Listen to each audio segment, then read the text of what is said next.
hukum membawa anak-anak ke masjid. Bagaimana hukum membawa anak-anak ke masjid? Intinya, anak-anak pada asalnya boleh dibawa ke masjid. Hadis-hadis yang menunjukkan akan hal itu sangat banyak. Ya. Rasulullah SAW pernah membawa Umamah sholat sambil gendong apa? Umamah. Ya, Rasulullah SAW bawa Umamah. Kalau Rasulullah SAW sujud, Rasulullah SAW letakkan. Kalau Rasulullah SAW berdiri, Rasulullah SAW gendong lagi. Ini Rasulullah SAW contohkan di hadapan para sahabat. Dan waktu itu sholat fardu, jadi tidak jadi masalah.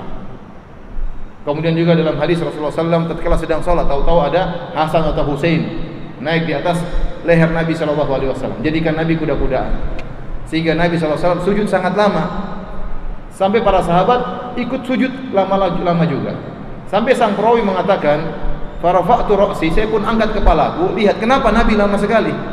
Tiba-tiba ada anak yang sedang di atas kepala Nabi SAW. Setelah Rasulullah SAW selesai sholat, maka para sahabat bertanya, "Ya Rasulullah, innaka qad sajadta sajdatan atawta fiha." Ya Rasulullah, kau sujudnya tadi lama sekali. Hal hadatha syai'un am yuha ilaika? Apakah telah terjadi sesuatu ataukah telah diwahyukan, turun wahyu makanya sujudnya lama? Para sahabat husnudzan, jangan-jangan Nabi sedang sujud, datang wahyu. Karena sujudnya lama. Kata Rasulullah SAW, "Kullu dzalika lam yakun." Bukan karena ini dan bukan karena itu. Saya sujud lama tadi bukan karena ada wahyu, bukan karena juga ada sesuatu. Walakin ibni hadza irtahalani. Fakarihtu an uajjilahu hatta yaqdiya hajatahu. Tetapi cucuku ini sedang menjadikan aku seperti kuda-kudaan dan aku tidak ingin membuat dia bersegera turun dari pundakku sampai dia selesai dari hajatnya. Jadi ini dari anak-anak main di ada Hasan atau Husain main ke Nabi SAW.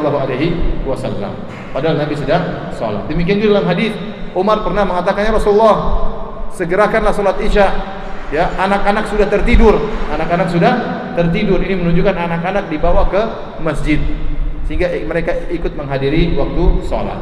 Namun para ulama beri syarat, kalau anak-anak dibawa ke masjid, maka harus tidak boleh ribut, kecuali aradan, kecuali di luar dugaan, di luar seperti Rasulullah SAW pernah mempercepat sholatnya karena mendengar buka as-sabi, ada anak kecil yang menangis.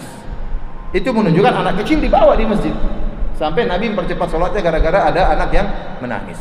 Karenanya ya, kalau ada anak-anak kita dibawa oleh orang tua mereka, kita wasiatkan kepada orang tua mereka untuk menjaga anak-anaknya.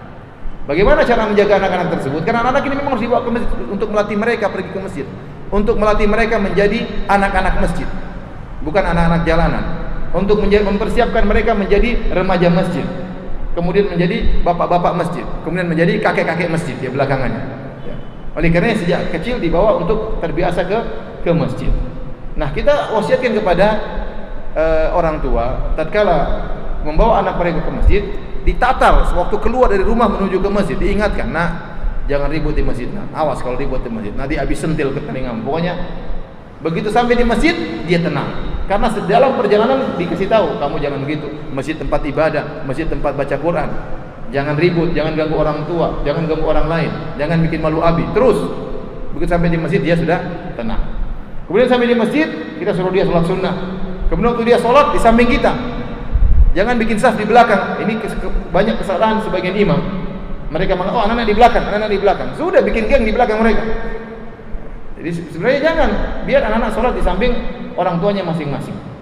Karena kalau sudah dua anak berdempetan sudah, ya pasti ngobrol sendiri, ya pasti ngobrol sendiri. Ya.